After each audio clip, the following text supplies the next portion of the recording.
goes like this. The major key to your better future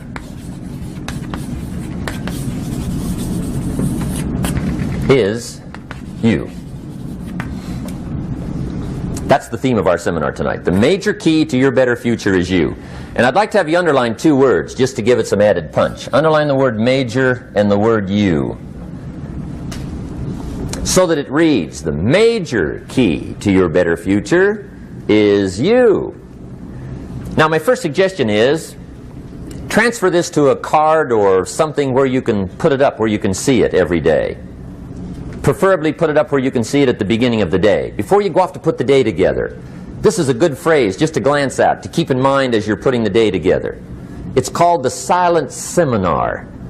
If you'll just let this talk to you during the day, I found it to be tremendously helpful. The major key to your better future is you.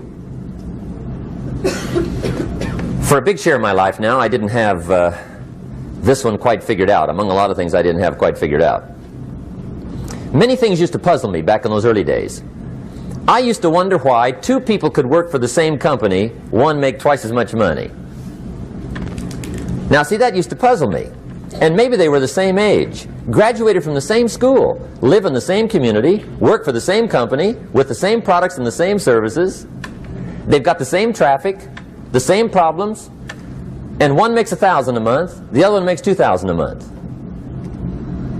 Now that was my puzzling question. Why would this long list be the same and the money twice as much?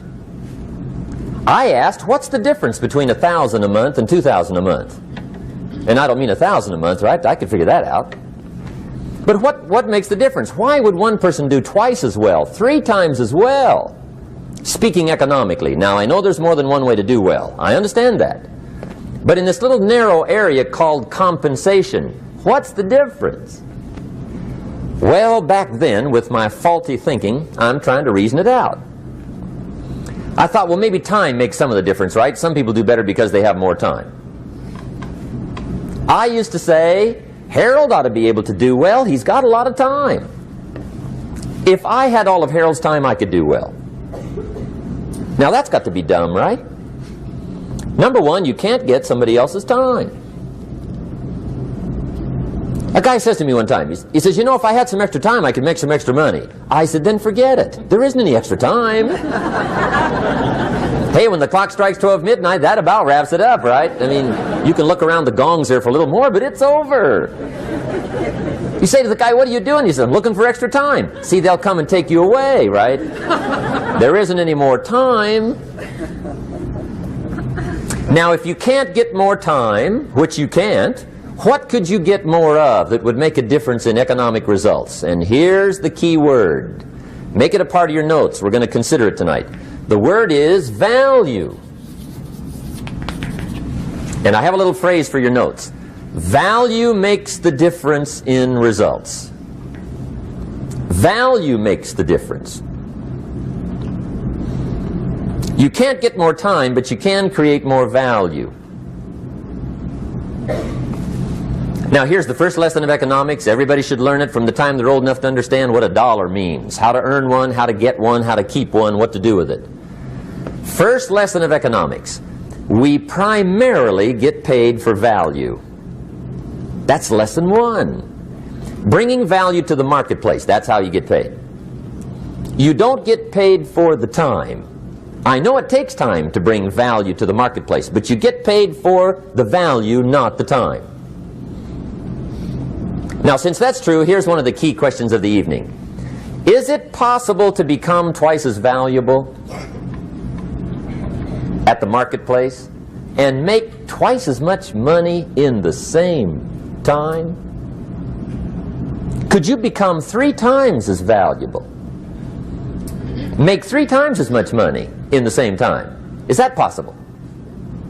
The answer is yes, if. And it's always if, right? Life is known as the big if. Harry Truman once said, life is iffy. How true. And here's the big if. We're going to consider it tonight. It's possible to do much better at the marketplace if you go to work primarily on yourself.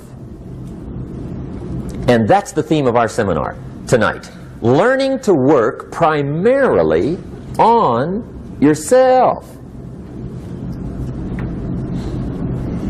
People have asked me for the last 24 years, how do you develop an above average income? And the answer is, become an above average person. Develop an above average handshake. Some people want to be successful, they don't even work on their handshake. As easy as that would be to start on. They let it slide, they don't understand. Develop an above average smile. Develop an above average excitement. Develop an above average interest in other people. Develop an above average intensity to win. See, that'll change everything. Probably one of the most frustrating experiences in life is looking for an above average job with above average pay without becoming an above average person. It's called frustration.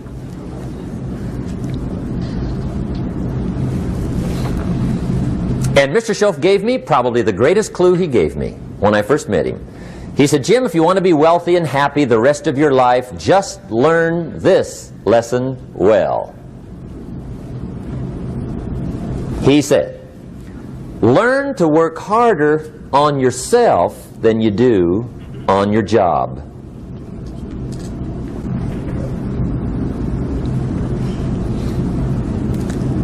Then Mr. Schoaf gave me probably one of the most important clues among so many things he taught me, but this was in those early days. Mr. Schoaf was very kind, but he was also very abrupt. And he had these interesting questions to ask. I'm giving him a little rundown one day on how things hadn't worked out for me. He said, Mr. Rohn, I've got the answer for you if you will listen carefully. And listen carefully I did that day and for the next 5 years. If somebody's wealthy and happy, you gotta listen. He said, Jim, I've only known you a short time. But he said, it's already my honest opinion that for things to change for you, you've got to change. That wasn't quite the answer I was looking for. But that's the answer he gave me, and I pass it along to you on this warm summer evening in Anaheim, California, 1981. For things to change for you, you've got to change. Otherwise, it isn't going to change. Before I met Mr. Schoaf, I used to say, I sure hope things will change. Right? That seemed to be my only hope. If it isn't going to change, I'm in serious trouble. And then I discovered it isn't going to change, so I'm in serious trouble.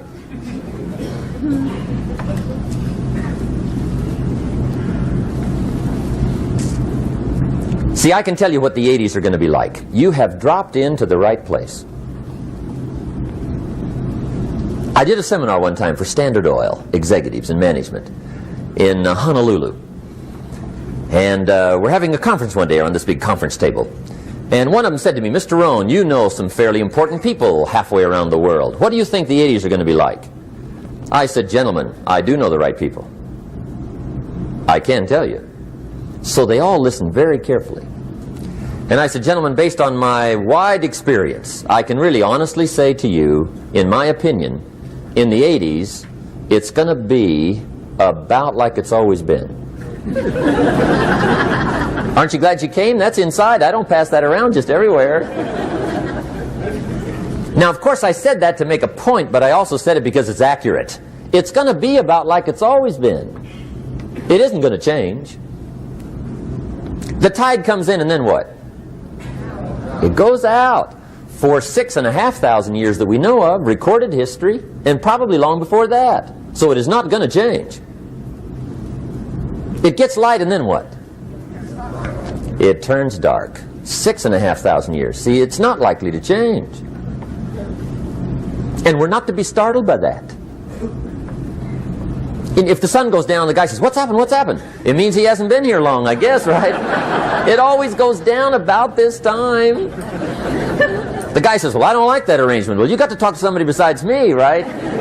It gets light, then it turns dark. In rotation, the next season after fall is what? Winter. Pray tell, how often does winter follow fall? Every year regularly for the last 6,500 that we know of. See, it is not going to change. Now, some winters are long, and some are short, and some are hard, and some are easy, but they always come right after falls. It isn't going to change. Sometimes you can figure it out, sometimes there's no way to figure it out. Sometimes it goes well, sometimes it gets in a knot. Sometimes it sails along, sometimes it gets in reverse. See, that's not going to change.